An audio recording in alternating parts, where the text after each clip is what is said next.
13 फरवरी 2022 को एक महिला शिल्पा शर्मा बेहद खुश थी। उन्होंने शादी में शामिल होने की तैयारियां एक दिन पहले ही पूरी कर ली थी। जैसे जैसे 16 तारीख करीब आ रही थी, उनकी खुशी और बढ़ रही थी, क्योंकि उन्हें लंबे समय बाद काशीपुर जाने का मौका मिल रहा था। वह काशीपुर अपने पति अशोक पंडित के साथ अपने चचेरे भाई मनोज शर्मा की शादी में शामिल होने जा रही थी। शिल्पा पहले भी कुछ समय के लिए काशीपुर में रह चुकी थी, इसलिए वह वहां जाने के लिए बेहद उत्साहित थी। 14 फरवरी की सुबह अशोक ने शिल्पा से कहा, शिल्पा, घर के काम निपटा कर जल्दी तैयार हो जाओ, हमें जल्दी निकलना है। चाचा ने कुछ काम के लिए हमें पहले बुलाया है। शिल्पा कई दिनों से काशीपुर जाने को लेकर उत्साहित थी, लेकिन जैसे ही उन्होंने अशोक की बात सुनी, उनका चेहरा अचानक उतर गया। अशोक ने शिल्पा के चेहरे का रंग बदलते हुए देखा और पूछा, क्या हुआ? काशीपुर चलने की बात सुनकर तुम्हारा चेहरा उदास क्यों हो गया? अशोक के सवाल सुनकर शिल्पा गुस्से से भर गई। उन्हें समझ नहीं आया कि इस सवाल का जवाब कैसे दे। फिर उन्होंने तुरंत एक बहाना बना लिया, देखो, बात यह है कि रात को मेरी तबीयत अचानक खराब हो गई थी। ऐसे में मैं किसी भी हाल में आज शादी में नहीं जा सकती। यहाँ बहुत सारे मेहमान हैं और ऐसे में मैं अपनी देखभाल कैसे करूंगी? अशोक को शिल्पा की बात समझने में जरा भी देर नहीं लगी। उन्होंने तुरंत अंदाजा लगा लिया कि शिल्पा को मासिक धर्म की वजह से असुविधा हो रही थी। सोचकर कि एक महिला को इस समय कितनी मुश्किलों का सामना करना पड़ता है, अशोक ने समय पर तैयारी की। उन्होंने शिल्पा को घर पर आराम करने के लिए छोड़ दिया और अपने माता पिता के साथ काशीपुर के लिए निकल गए। जैसे ही अशोक घर से निकले, शिल्पा ने चैन की सांस ली।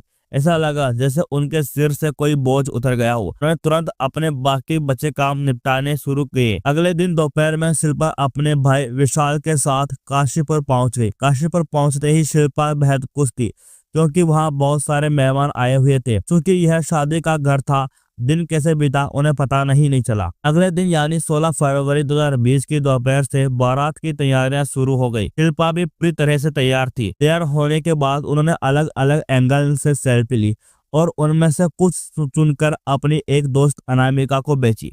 फिर उन्होंने एक मैसेज लिखा, हाय अनामिका, मैं कैसी लग रही हूँ? अपनी दोस्त का जवाब पढ़कर शिल्पा बहुत खुश हुई। जवाब में अनामिका ने लिखा, दोस्त, तुम तो बहुत खूबसूरत लग रही हो, एकदम चमक रही हो। यह पढ़कर शिल्पा खुशी से झूम उठी। इससे पहले कि वह कुछ और कही या चेट करती, बारात की तैयारियां पूरी हो चुकी थी। मनोज दूल्हे के रूप में फूलों से सजी एक कार में सवार हुए।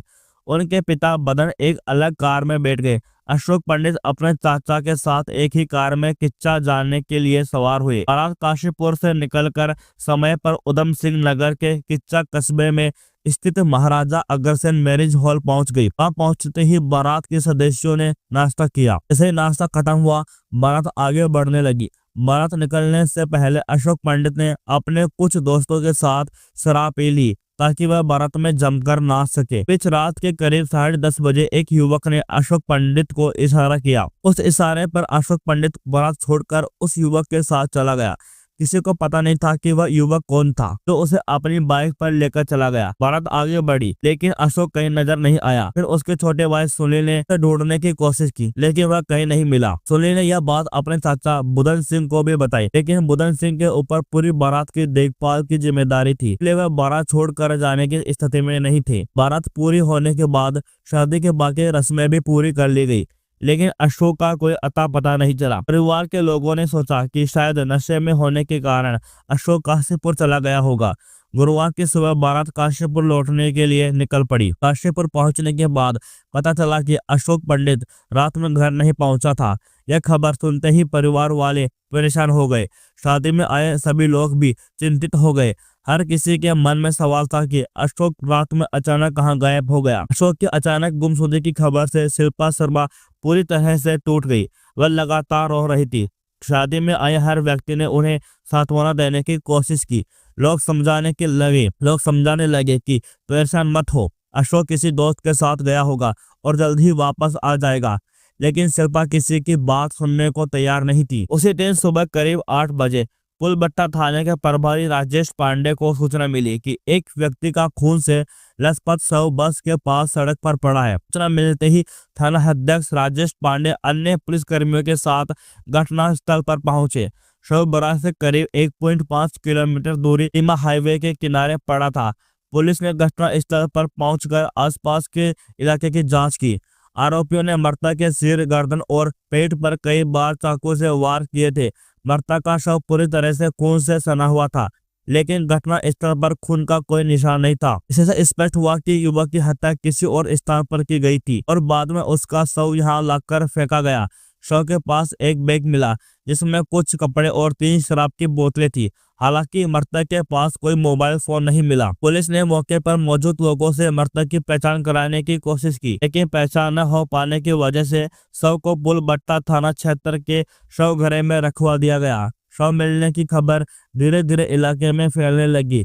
एक खबर किच्चा भी पहुंची। मनोज के ससुर वालों ने शव को देखने के लिए आए। मनोज के ससुर वालों ने शव को अच्छी तरह से पहचान लिया था। शव घरे में शव देखते ही उन्होंने पहचान लिया कि यह अशोक पंडित का शव है। उन्होंने तुरंत यह खबर मोबाइल पर बुधन सिंह को दी। अशोक पंडित का शव मिलने की खबर सुनते ही बुधन सिंह के घर में मातम छा गया। शादी की खुशी पल भर में गम में बदल गई। यह खबर सुनते ही शिल्पा बेहोश हो गई। घर में मौजूद महिलाओं ने उनके चेहरे पर पानी छिड़कर उन्हें होश में लाने की कोशिश की, लेकिन शिल्पा की हालत बेहद खराब थी। वह जोर जोर से रो रही थी और घर में कोहराम मचा हुआ था। अशोक की हालत देखकर घर का आए मेहमान भी अपने आंसू नहीं रोक पा रहे थे। हत्या की खबर सुनते ही अशोक के पिता किशन पंडित अपने रिश्तेदारों के साथ पुलबट्टा थाने पहुंचे। जब पुलिस ने शव घरे में रखा शव दिखाया तो वह फूट फूट कर रोने लगे। उन्होंने शव की पहचान अपने बेटे अशोक पंडित के रूप में की। पुलिस ने आवश्यक जानकारी जुटाई और शव को पोस्टमार्टम के लिए 17 फरवरी 2022 को भेज दिया। इस मामले में सुमित कुमार ने अज्ञात हत्यारों के खिलाफ हत्या का मुकदमा दर्ज कराया। मुकदमा दर्ज होते ही पुलिस ने मामले की जांच शुरू कर दी। यह केस 3 अलग अलग स्थानों से जुड़ा था। मृतक अशोक पंडित का संबंध विभिन्न जगहों से था। वह उत्तर प्रदेश के मुजफ्फरनगर जिले के तोली निवासी कृष्ण पंडित का बेटा था। अशोक उत्तराखंड के काशीपुर में अपने चचेरे भाई मनोज शर्मा की शादी में शामिल होने दौरान वह किच्चा भी गया था। किसी ने यह मामला 3 अलग अलग स्थानों से जुड़ चुका था। पुलिस ने सबसे पहले काशीपुर जाकर अशोक के परिवार वालों से पूछताछ की। पुलिस की जांच के दौरान मृतक के साले विशाल शर्मा ने बताया कि बारात छड़त के समय उसने अपने जीजा अशोक को आखिरी बार एक अज्ञात व्यक्ति की मोटरसाइकिल पर जाते हुए देखा था, तभी वे वहां गायब हो गया था। इस जानकारी के आधार पर पुलिस ने महाराजा अग्रसेन मैरिज पैलेस के पास स्थित इंट्रोस फैक्ट्री के सीसीटीवी फुटेज चेक किए। इस समय बाइक चला रहे युवक की पहचान की कोशिश की गई, लेकिन उसका चेहरा स्पष्ट रूप से दिखाई नहीं दे रहा था। मामले की गंभीरता को देखते हुए पुलिस ने 4 अलग अलग टीमें गठित की। अब इस केस की जिम्मेदारी एसओजी प्रभारी कमलेश भट्ट को सौंपी। उन्होंने सबसे पहले मृतक की पत्नी शिल्पा से पूछताछ की।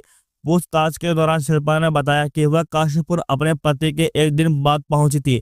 काशीपुर आने के बाद भी उनके पति शादी की तैयारियों में बहुत व्यस्त थे, इस कारण दोनों ज्यादा बातचीत नहीं कर पाए। 16 फरवरी को अशोक शादी में गए और उसके बाद क्या हुआ यह उन्हें पता नहीं। पुलिस पूछताछ के दौरान मृतक अशोक के साले विशाल ने बताया कि गुच्छंडी के कार्यक्रम के दौरान उसने अशोक को देखा था। उस समय अशोक एक बाइक पर बैठा था। विशाल ने इशारे से अशोक से पूछा था, जीजा कहाँ जा रहे हो? इस पर अशोक ने जवाब दिया कि वह थोड़ी देर में वापस आ जाएगा। इसके बाद रात 11 बजे अशोक ने विशाल को फोन करके कहा कि आप लोग खाना खा लीजिए, मैं आने में थोड़ा समय लूंगा। इसके बाद अशोक का मोबाइल फोन स्विच ऑफ हो गया। विशाल द्वारा दी गई जानकारी से स्पष्ट हो गया कि हत्या में इस्तेमाल किए गए हथियार या संबंध मामले से गहरा था। इसके बाद एसओजी टीम ने घटना स्थल से लेकर शादी के घर और महाराजा अग्रसेन भवन तक के सीसीटीवी कैमरे की जांच शुरू की। अशोक की हत्या बर्बर तरीके से की गई थी, जो किसी गहरी दुश्मनी का परिणाम लग रही थी। पुलिस को अंदाजा था कि अगर ऐसा हुआ है तो अशोक की पत्नी शिल्पा को इस बारे में जानकारी हो सकती है। इसी वजह से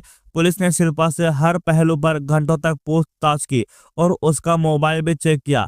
पुलिस ने शिल्पा और उसके जुड़े सभी संदिग्ध लोगों के फोन कॉल्स की बारीकी से निगरानी की। इस जांच के दौरान एसओजी टीम को शिल्पा के मोबाइल में एक संदिग्ध नंबर मिला जो जीवंत खान के नाम से सेव था। शिल्पा की सबसे लंबी और सबसे अधिक बातचीत इसी नंबर पर होती थी। जब एसओजी टीम ने शिल्पा से इस नंबर और उसके व्हाट्सएप चैट्स के बारे में पूछा तो उसने बताया कि यह उसकी पुरानी दोस्त है, जिससे वह रोज बात करती है। लेकिन जब टीम ने उससे उस दोस्त का पता पूछा तो शिल्पा कोई संतोषजनक जवाब नहीं दे पाई। इससे शिल्पा पुलिस के शक के घेरे में आ गई।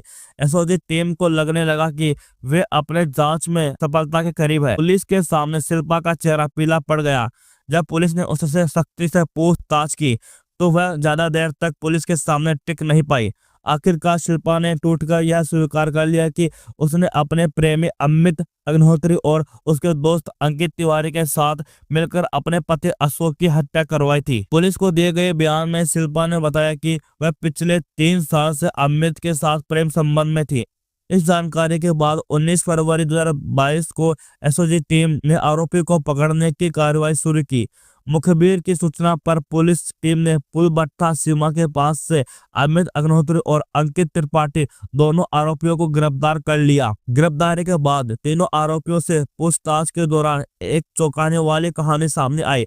उत्तर प्रदेश के मुजफ्फरनगर जिले के खथौली शुगर मिल रेजिडेंशियल कॉलोनी में कृष्ण पंडित का परिवार रहता था। कृष्ण पंडित एक शुगर मिल में कर्मचारी थे। उनका परिवार छोटा और साधारण था। उनके सबसे छोटे बेटे संतोष की शादी पहले ही हो चुकी थी। संतोष एक राजमिस्त्री था और शादी के बाद अपनी पत्नी के साथ अलग रहने लगा था। कृष्ण पंडित के 2 अन्य बेटे अशोक और सुमित थे। अशोक, जो परिवार का दूसरा बेटा था, अपने बड़े भाई के साथ मजदूरी करने लगा था ताकि परिवार की जिम्मेदारी से हाथ बटा सके। कृष्ण पंडित के क्वार्टर के पास श्यामलाल का परिवार रहता था। श्यामलाल भी उसी शुगर मिल में ड्राइवर थे। श्यामलाल के परिवार में 2 बेटे और 2 बेटियां थी, जिनमें शिल्पा उनकी बेटी थी। श्यामलाल ने अपने बच्चों का बचपन से ही अच्छी शिक्षा देने के लिए एक अच्छे कॉन्वेंट स्कूल में दाखिल दिलवाया था। शिल्पा दिखने में बेहद खूबसूरत थी। उसी दौरान अशोक पंडित की नजर शिल्पा पर पड़ी। दोनों पड़ोसी थे और इसलिए दिन में कई बार आमना सामना होता था। शिल्पा की खूबसूरती ने अशोक को मोह लिया और वह उसे चाहने लगा। धीरे धीरे अशोक की नजरें शिल्पा के प्रति उसकी भावनाओं को बयां करने लगी। शिल्पा ने कई बार अशोक की आंखों को पढ़ने की कोशिश की और समझ गई कि अशोक उसे चाहता है। उस समय शिल्पा भी अपनी युवावस्था से 18वें साल में थी। दोनों के दिल में प्यार पनपने लगा। एक दूसरे से नजरें मिलने उनका प्यार इतना गहरा हो गया कि वे परिवार की नजरों से बचकर मिलने लगे। शिल्पा पढ़ी लिखी और समझदार थी। वह अपने माता पिता का नाम रोशन करना चाहती थी, लेकिन अशोक की चाहत ने उसे बेवकूफ बना दिया। शिल्पा का परिवार शिक्षित और सम्मानित था। शिल्पा जानती थी कि उसका परिवार अशोक के साथ इस रिश्ते को कभी स्वीकार नहीं करेगा। बावजूद इसके उसने अशोक को अपना जीवन साथी चुना और उसे अपनी जिंदगी का अहम हिस्सा बना लिया।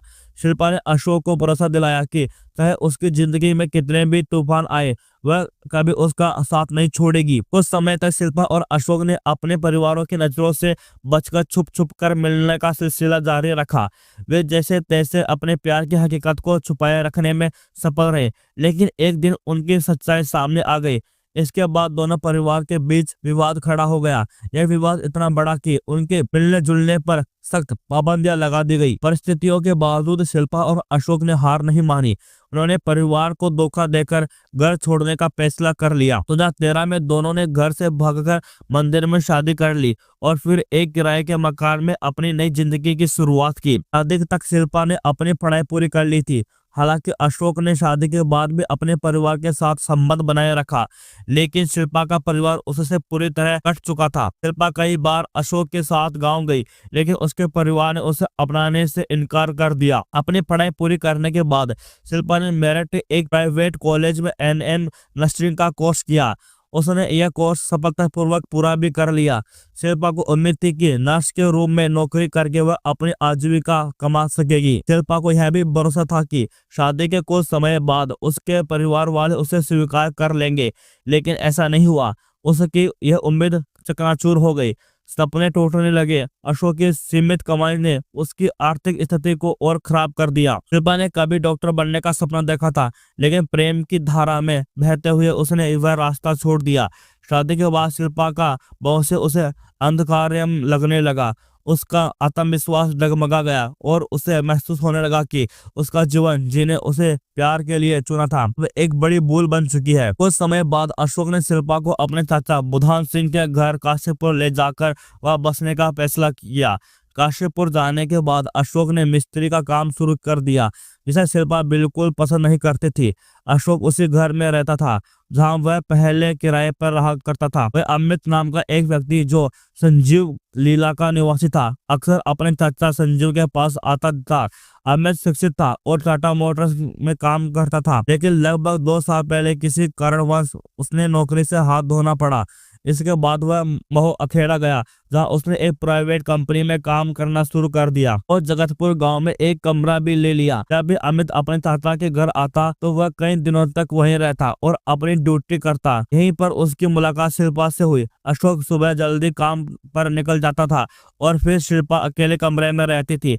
अशोक पंडित और संजीव के कमरे एक दूसरे के सामने थे, जिससे शिल्पा को आसानी से देखा जा सकता था। शिल्पा को अच्छे से तैयार रहना बहुत पसंद था और वह केवल सुंदर नहीं बल्कि आकर्षक भी थी। अमित ने शिल्पा को देखा और उसकी सुंदरता पर मोहित हो गया। वह जाना था कि शिल्पा शादीशुदा है, फिर भी वह उसे किसी भी कीमत पर पाने को इच्छुक था। अमित ने शिल्पा से अपने प्रेम का इजहार किया और जल्द ही वह उसके प्रेम जाल में फंस गई। जैसे जैसे उनके बीच प्यार बढ़ा, एक दिन ऐसा आया जब उनका अवैध संबंध भी बन गया। इस दौरान शिल्पा ने एक बच्चे को जन्म दिया, लेकिन उसकी खूबसूरती ऐसी थी कि बच्चे के होते ही भी वह जवान और आकर्षक लगती थी। उसके समय 2019 में अशोक ने शिल्पा को अकेला छोड़कर दुबई काम करने के लिए चला गया। अशोक के दुबई जाने के बाद शिल्पा और अमित को मिलने के लिए पूरी छूट मिल गई थी। अशोक ने दुबई में कड़ी मेहनत की ताकि अपनी पत्नी के सपनों को पूरा कर सके, जबकि शिल्पा ने अशोक की अनुपस्थिति में अपने रिश्ते में बेवफाई की और अमित के साथ समय बिताने लगी। 2021 में जब लॉकडाउन लगा तो अशोक को दुबई से घर लौटना पड़ा। घर लौटने के बाद अशोक ने महसूस किया कि शिल्पा में बहुत बदलाव आ चुका है। वह पहले की तरह न तो उसे ध्यान देती है, न ही रोमांस और प्यार की बातें करती है। वह हमेशा फोन पर व्यस्त रहती थी, जिससे अशोक को शक हुआ। शिल्पा और अशोक के बीच इस फोन पर बात करने को लेकर कई झगड़े हुए। अपनी सफाई में शिल्पा ने बताया कि उसका एक दोस्त है जिसका नाम जीना खान है और वह उसी के साथ काम के सिलसिले में बात करती है। उसने यह भी बताया कि उसी के नंबर को सबको दिखाकर अपनी बातों को सही साबित करना चाहती थी। इससे शिल्पा का अमित के साथ अफेयर शुरू हुआ। अमित ने उससे एक छोटा मोबाइल फोन खरीदा, जिसका उपयोग शिल्पा केवल अमित से बात करने के लिए करती थी। वह फोन सभी से छुपा कर रखती थी, लेकिन एक दिन उसकी असलियत अशोक के सामने आ गई और घर में तूफान मच गया। इस झगड़े के कारण अशोक ने शिल्पा को उसके मायके भेज दिया। मायके जाने के बाद शिल्पा ने एक अस्पताल में सहायक के रूप में काम करना शुरू कर दिया, जबकि अशोक ने काशीपुर छोड़कर हरियाणा के सोनीपत में काम करना शुरू कर दिया। दोनों के अलग रहने के कारण शिल्पा के लिए अम्मी से बात करने का रास्ता साफ हो गया था। कुछ दिनों तक शिल्पा ने नाराज रहने के बाद अशोक फिर से उससे मिलने के लिए खाता यूली जाने लगा, लेकिन शिल्पा का पहले जैसा प्यार उसके दिल में नहीं था। वह उसे अनजाने में छोड़ रही थी। अमित के साथ अफेयर शुरू होने के बाद अमित ने शिल्पा से शादी करने की इच्छा जताई और शिल्पा ने इसे स्वीकार कर लिया, लेकिन अमित से शादी करने के लिए उसे अशोक को से छुटकारा पाना जरूरी था। इस इच्छा को पूरा करने के लिए शिल्पा ने अमित से शादी कर ली। अमित ने उसे खाता यूली बुलाया और वहां एक रात अपने कमरे में रहा, जहां एक योजना बनाई गई ताकि अशोक से छुटकारा पाया जा सके, लेकिन वह योजना किसी कारण सफल नहीं हो पाई। योजना के चलते शिल्पा को यह जानकारी मिली कि 16 फरवरी 2022 को काशीपुर निवासी अशोक के चाचा बुधान सिंह के बेटे मनोज की शादी हो रही है और वह इस शादी में जरूर जाएगी। इस जानकारी के बाद शिल्पा न तो अमित से संपर्क कर पाई और न ही उससे फोन पर बात हो सकी। एक कारण था कि 14 फरवरी को उसने अशोक के साथ काशीपुर जाने से इनकार कर दिया, यह बहाना बनाते हुए कि मासिक धर्म में है। अशोक काशीपुर के लिए निकल गया, लेकिन रात में शिल्पा ने अमित से बात की और पूरे प्लान को लागू करने की रणनीति बनाई। अमित ने अशोक की आदत को समझा था कि वह शराब पीने के बाद बहुत उत्तेजित हो जाता है और अमित ने यह सोचा कि उसके रास्ते से हटाने का इससे बेहतर मौका नहीं मिलेगा। अमित ने तुरंत इस काम के लिए अपने कंजिन अंकित तिवारी, जो बरेली के मतलक्ष्मीपुर गांव का निवासी था, 10,000 रुपए में अशोक को मारने के लिए तैयार किया। अशोक को मारने की योजना को अंतिम रूप देने के बाद 16 फरवरी को शाम को अमित और अंकित दोनों बरेली से किच्चा की ओर रवाना हुए। उनका वाहन नंबर UP 25 CAA 216 था। अमित और अंकित जैसे ही विवाह महल पहुंचे, उन्होंने खाना खाया। अशोक पंडित अमित से परिचित थे और इस परिचय के कारण अमित ने अंकित को अशोक से मिलवाया। खाने के बाद अमित और अंकित ने मौके की तलाश शुरू की। अशोक पहले ही शराब पी चुका था। जब अमित ने देखा कि अशोक अकेला है तो उसने अंकित को इशारा किया और अंकित ने अशोक को अपने पास बुलाया। अमित ने शराब पीने की इच्छा जताई और अशोक को एक सुनसान जगह पर ले गया। अंकित ने भी अमित और अशोक को अपनी बाइक पर बिठाया और पुलबट्टा की तरफ बढ़ने लगी। एक सुनसान स्थान पर पहुंचकर अंकित ने बाइक को रोका और एक हथौड़े से अशोक के सिर पर वार किया। अशोक तुरंत बेहोश हो गया और भारी खून बहने की वजह से उसकी मौत हो गई। कुछ समय बाद अशोक की मौत की पुष्टि होने के बाद झाड़ियों में खींचकर फेंक दिया और फिर बेरहमी से चाकू से उसकी हत्या कर दी। हत्या के बाद उन्होंने हथौड़ा और चाकू को पास के खेतों में फेंक दिया और अगले दिन बाइक से बरेली लौट गए। 17 फरवरी को रात करीब 9:10 पर अमित ने शिल्पा को फोन कर अशोक की हत्या की खबर दी। मामले के सुलझने के बाद पुलिस ने आरोपी अमित और अंकित के द्वारा बताई गई जानकारी के आधार पर बाइक, हथौड़ा, चाकू और हत्याकांड के दौरान पहने गए कपड़े और बरामद किए गए। पुलिस ने आरोपियों के खिलाफ धारा 342 और 120B के तहत मामला दर्ज किया और शिल्पा शर्मा, अमित अग्निहोत्री और अंकित तिवारी को कोर्ट में पेश कर जेल भेज दिया गया। यह एक दुखद और सच्ची घटना है। यह दिखाता है कि कैसे एक छोटी सी चिंगारी जैसे कि एक प्रेम संबंध मौत और कई जिंदगियों की बर्बादी का कारण बन सकती है। खासकर शिल्पा और अशोक पंडित के बच्चे के बारे में सोचिए। उस बच्चे की जिंदगी पूरी तरह से बर्बाद हो गई।